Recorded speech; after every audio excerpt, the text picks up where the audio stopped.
Ladies and gentlemen, welcome to the Billionaire Lifestyle. This is Emmett Muckles, your host. You can find the podcast on Stitcher, you can find it on iTunes, and you can find it on Google. So all you have to type in is Billionaire Lifestyle, and that lifestyle is one word, or just go to emmettmuckles.com. Today, I have a wonderful guest for you guys to give you some information about yourself and the world, and her name is Susan Orosco. Hi, Susan. Hi, Emmett. How are you doing? I'm doing fine today. Let me ask you this first. What made you smile? And I'm not going to even put it at today, in the last week. What made you just go, hoo, hoo, hoo? You know what, Emmett? I'm just always going, hoo, hoo, hoo. I just love my life. I just love life, period. And I love doing these interviews. I love helping people. Good. You have a new book out, eh? Well, I don't know if it's not my newest book, but it is a book that I thought you'd be interested in knowing more about. Well, you have quite a few books, but Yes. I think I only saw 2 on Amazon. Is that correct? But you have more than that. Well, I have 4, but 3 are on Amazon and the other one is not. All right, so I'm going to let you introduce me to your book that we are going to talk about today. Okay. I caught you off guard, didn't I? Yes, you did, because I'm going to introduce you to my book. Okay. No. I'll do it. See, this is not like the interview part. This is family talk. This is how we talk like we know each other. So it's 8 ways to say I love my life. Yes. Now this doesn't seem like it would be a very. You seem like you would be able to find it anywhere, but it's a much needed book because there are some people in the world who really need to love themselves. And that's one of the things that I tout at the end of each podcast is you have to love yourself first. Well, Emmett, it's not just about loving yourself, but it's about loving your life. And a lot of people, I think, they think that to be the same thing. But there is a bit of a difference because your life, to me, your life is part of who you are. It's an energy that's part of you, and it deserves love, and it deserves attention, and it deserves forgiveness, and it deserves to be seen for the value that it has given you and taught you to become. I think if we look back at our past, we will see things that happened in our lives that shaped us into the person that we are today. And to be able to love that life and forgive that life and not just think of the negative things that happened, but some of the good things that happened. And when you forgive certain parts of the things in your past that you might consider to be painful, what happens as a result of that negativity, once it's gone, the wonderful things that also happened that you don't remember because you're so clouded with the negativity starts to emerge. It just surfaces and you're like, wow, I forgot about that, but my dad used to do that, or my mom used to do that. When you're done being mad, you can start to see where they really did love you. So let me ask you something. What was the driving motivation for you to produce such a works? Well, this book, it's like you said, it's so much is needed. The hope is needed. And the book is about hope. And it's about, well, like many of us, we really have a rough childhood. And we think sometimes because of this, that our lives just don't stand a chance at success. So many of us think that, Emmett. Yeah. And this book, actually, it was written by 8 women. And each of us tells a story of our lives. And these women some of them went through abuse and drugs and neglect and pain, or like in my case, just plain old self-esteem. But each story shows an amazing example how a regular person or a person with a painful childhood can go from pain to power by simply making the decision to do it. And the 8 stories, they tell you how it's possible to love your life no matter what happened. And it's especially about letting go of the pain because you deserve to live without the pain, but to remember the love. And when you let these things go, great things can come into your life because you've made room for them. And no matter what your past was like, you can still have a joyful, fulfilling, and extreme dream. So with the 8 women that contributed to this project, how was it organized? How did you put that together and, find these stories? Because a lot of people don't want to talk about their pain. They don't want to talk about, their journeys that they went through. They want to bury them, but they provide so much value to other people. Yes, they do. Yeah, they do. And it wasn't easy, Emmett. I'll tell you that. When we first got together, we started out with a certain 8, and by the time we ended, we lost 3 and got 3 more for the exact reasons that you're talking about. They weren't willing to open up to it. It was a scary thing for them to have to talk about the pain that they went through as they were growing up. But it was a part of what the book needed, was for others to see that you can go through these things and it can still mean that you have a chance at life. It doesn't have to define who you are. And this was the message we wanted to get across to everybody. Sorry. It's okay. My tea is just kind of catching up to me, right now. That's why I had to clear my throat, and I'm sorry about that. Yeah. With these, you say some people got into it and thought it would be a good project, and then as it progressed through, they were like, "This is just too much for me." So, did you just attract these other people that came in to fill that void? It was magical is the best word I can find to describe it. It's just like 3 other women just stepped forward, and they were wonderful. They were the best possible choices they could have been. They had a lot to forgive and to process, and with the help of the other women, and don't think it was easy, because we had our rough patches as 8 women sitting in one room. We argued and we cried and we bled all over our pages, and we went through a tough time, and we would get mad at each other. We wouldn't speak for a while, then we were back again, and we put these stories together so beautifully that one of the 8 women, her name was Josefina Lopez. She was one of the writers to the movie called Real Women Have Curves. I don't know if you've ever heard of that movie. I've heard of that movie. Yeah, she was one of the writers for that movie, and she has a theater in Boyle Heights. It's a suburb outside of Los Angeles, and in her theater she teaches monologues. She teaches her students to write monologues. So she told us, she said, "Would you like each of you to write a monologue to go along with the chapter that you're writing to contribute to this book?" And we all said, "Yeah, that would be great." So we all did the monologues, and she hired actresses, and they went on the stage, and they performed the monologues. And Emmett, they were so beautiful. It was so amazing to see your life on stage and being performed by a really gifted actress. And so we thought that in itself was the realization of an extreme dream. But then we got nominated for the Imagine Award. This is a Norman Lear production, and we were amazed that that in itself, Emmett, was really cool to be nominated. So we were happy with just that. But then we won. That's what I was about to ask. What happened? We won the best theatrical stage production, and we got this huge trophy, and it was so amazing to actually win. We were on the stage with Andy Garcia and Paul Rodriguez, even Tom Cruise, and it was just such an honor that it went from just wanting to help people by telling our little stories to going on stage and winning this wonderful award. So I believe in extreme dreams. So you have you have your SAG card, correct? No, I'm not an actress. But I saw you. Award-winning playwrights. I've seen you on IMDb. Oh, okay. For Fearless. Yeah. You're like, yeah, yeah, I did that. I did that. So, what's your method? I mean, what's driving you now?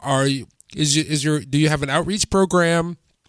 And I know that you're speaking. Is it local to the West Coast, or are you all over? And what are some of the other topics that you are bringing forth, that may address in this book that are helping other people? Can you hear me all right? I can hear you fine. Oh, okay, because I just thought I lost you. Okay. Well, my driving force, I'm a public speaker, and I'm a dream coach, and I have a program for people who are serious about wanting their dreams to come true. And so often when we want a dream come true, that we get obstacles and things start happening and we get challenges, Yeah. and very often we back away, and sometimes we even walk away, Emmett. Yeah. And my main message to everybody is that just because these challenges and failures and setbacks keep happening doesn't mean you're supposed to stop trying to pursue your dream. It just means that you're supposed to do them because you're developing the skills to become the person you're supposed to be. And I believe in life purpose. And I believe that we are all here with like a spiritual assignment, and that the universe is very interested in helping you become the person we're meant to be and why you came to this planet. And so very often we find those purposes and that assignment within the dream you have. And if that's something you really want, you're supposed to have it because you're supposed to become your own champion. Yeah.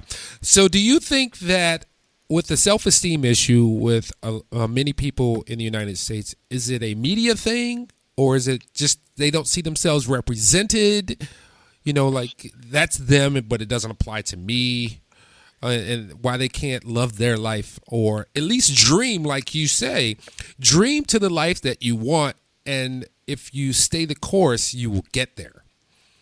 Oh, yeah. Well, you know what? I think it is some of that. And Josefina Lopez talks about that a lot, where she says it's the billboards and it's all the advertising and all the women we all have curves. We're not skinny, Yeah.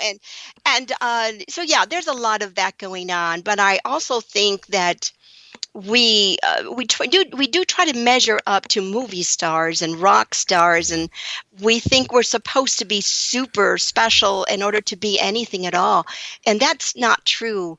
Sometimes your dream is just to write a book, or to design, to be some kind of graphic designer, a website, or something beautiful that's coming from your soul. That I think it's the creativity that's within you that really needs to be expressed. Yeah, that they've taken a lot of educational creative educational classes out of the school systems. Oh, yeah. And I believe that that's contributing to people kind of lowering their expectations, because now they don't think that creative part, that inner feeling part is okay. And what do you work with the youth, or is it primarily women, or is it just a community in general? Whoever needs it, you're going to them. Oh, I personally love to just go to whoever needs it, and whoever needs me. I think I can help anybody, because when there's something that's deep in your heart that you really want to accomplish, those are the ones that are going to respond to what I have to say and what in my coaching. But right now, what I've been working a lot with are people who want to meet goals, people who don't want to have that 9-to-5 job, but want to express their creativity. They Yes. do. They want to start a radio show like yours, or have a program, or be a public speaker. And those people, they need help in being able to overcome the obstacles that will definitely come their way. There is going to be resistance when you are after a dream. You have to expect it. Count on it. The trick is knowing what to do about it when it happens. Yeah. So let's go through the book, the 8 Ways to Say I Love My Life. And that's what the Billionaire Lifestyle is about, is crafting your life, because of many people, they fall into the expectations of someone else. Whether it be your parents say you're going to be a lawyer, and then you go and you become a lawyer, but it's not in your heart. You'd rather be a baker, or you'd rather have a food truck, or you'd rather fix bicycles. What's the steps in there for the 8 ways to kind of help everybody identify with it? Well, they're not really steps, Emmett. What they are is stories. Like, for example, one woman faced a really bad childhood, and she talks about how she came out of that by making a plan to go to college Yeah. and to expand her mind from outside of that tiny, small little home and community that she was brought up in Los Angeles. And so she wanted so much to know more about life than just the limitations that she was surrounded with. So that is I think is an important step, is to expand your horizons, know more, study more, but be careful what your sources are. You don't want to get your information from Facebook. You do want to go to college, read good books, and learn so much about yourself, especially about how to change your own mind and how to find your inner power. And I think that's another very important one, is to be able to face your inner self, and what are your weaknesses, what are your fears and your feelings of unworthiness, and being able to face those and strengthen them. You can find a lot of that as you start to accomplish your goals. You'll find yourself faced with yourself. You're facing you. Let me ask you about your journey. How did you get to the point? How did you discover? How did you flush it out that you wanted to help people and you wanted to be a speaker and you wanted to be an author? Because a lot of people dream that, but they never act upon it. And one of the things that anyone knows is just to take action. How did you get to that point?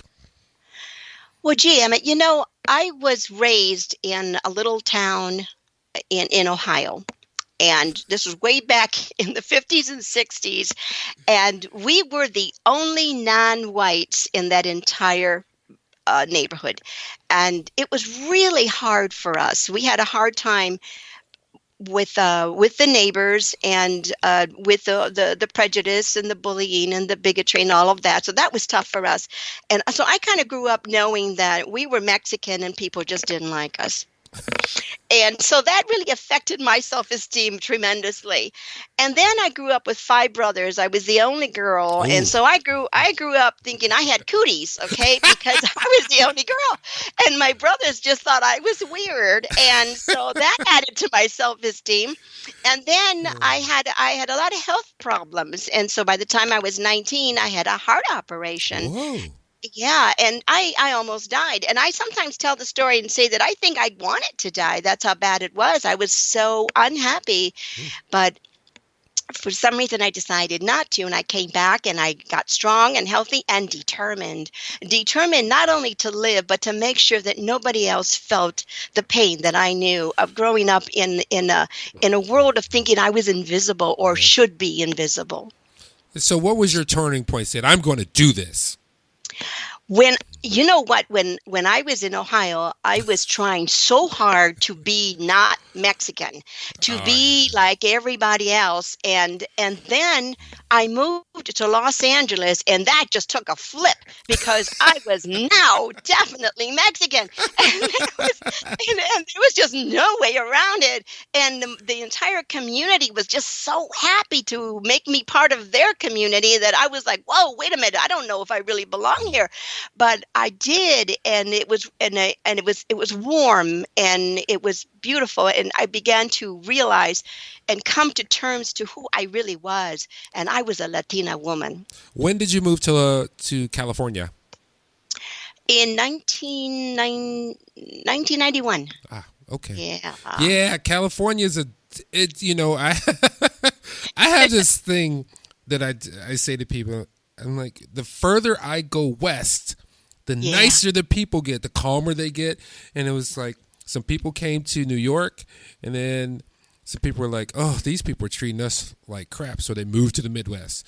And then they got to the Midwest, people were like, these people are treating us like crap. So they moved even further out. So finally, by the time you get to Hawaii, life is so laid back and everybody's so chill. I love Hawaii.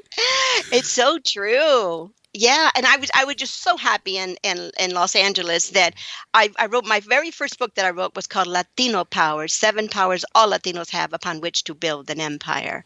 And I pointed out all the things we have. We have the ability to be very persistent, and if you doubt that for 1 minute, look at how many people are crossing that border regardless of the of the obstacles, and then I talk about how colorful we are and how stubborn we are, and we are dreamers, and we're really to work. We got elbow grease, and we're really willing. So I thought it was a book that the Latino community could really enjoy, because the very things that they think that are not so hot, because they're not like everybody else, but look at what you do have. Yeah, everybody should go to a quinceañera. Oh yeah, huh? Everybody in America should experience one quince, and they would be like, "Wow, Yeah, this is crazy." it's beautiful. Because I'm from Detroit, and my mom worked for General Motors, which was on the southwest side of town, and that's and I hate to say it because a friend of mine introduced me to this term, because I was in Florida, and he said, "What kind of can are you?" I'm like, "Can." He's like, "Are you Dominican? Are you Puerto Rican? Are you Mexican?" And I was like, "Oh," I was like, "No, I'm American." Yeah, I've heard that one. So 2017 is here. Yes. What's in store for you in 2017? I want to start a whole new program based on the connection between money and spirituality. And I think that we have really lost the boat.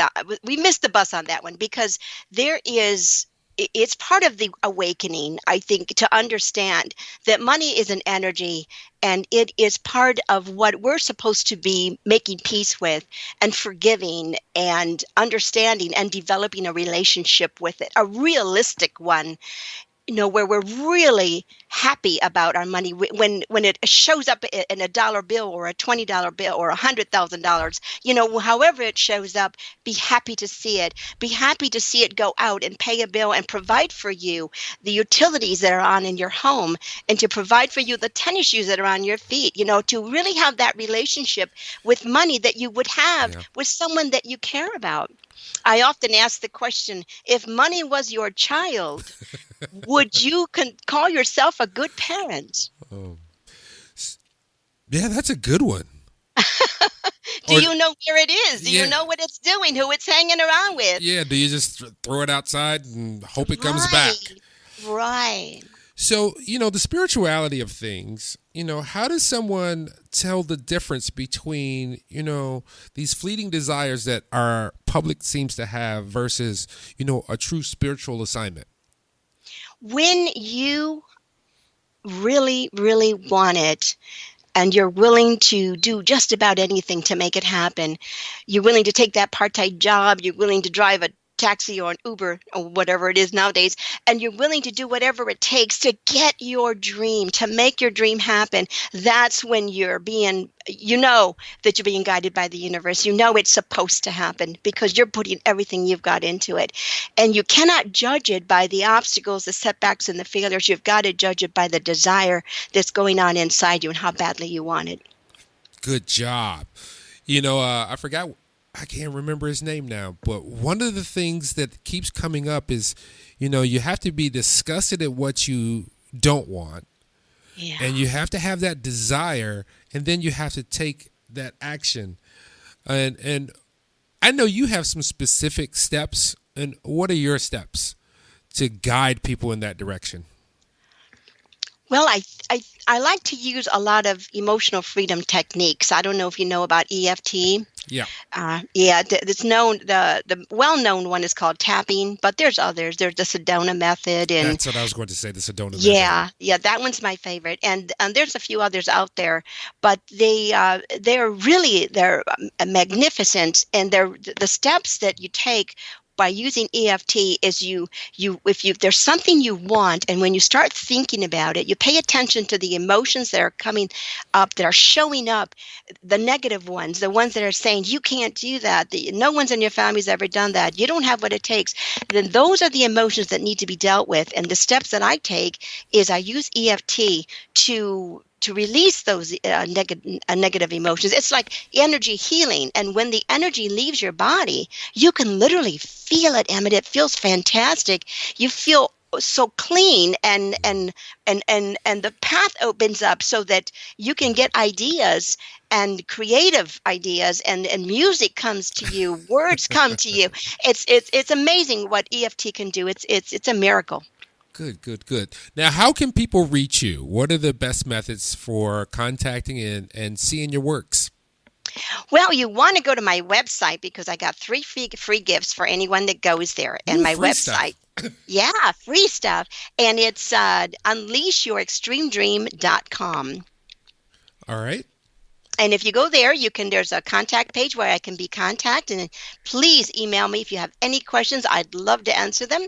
And if you would like to maybe join one of my programs to help you get your dream on the road and successful, I can help you do that too. Or if you just want the free gifts, that's okay too. You can go ahead and do that. What about Twitter, Facebook, Google? Yes, Facebook and Twitter, and I'm just Susan Orosco, and that's last name is Orosco. And do you do any one-on-one coaching with people? Yes, I do. And group? I do one-on-one right now. Okay. Yeah, that's what I've been doing. I'm thinking of starting groups in February. Okay. You can email me if you're interested in a group, and I can let you know what's going on with it. What's your email address? I'm going to put it on the show notes.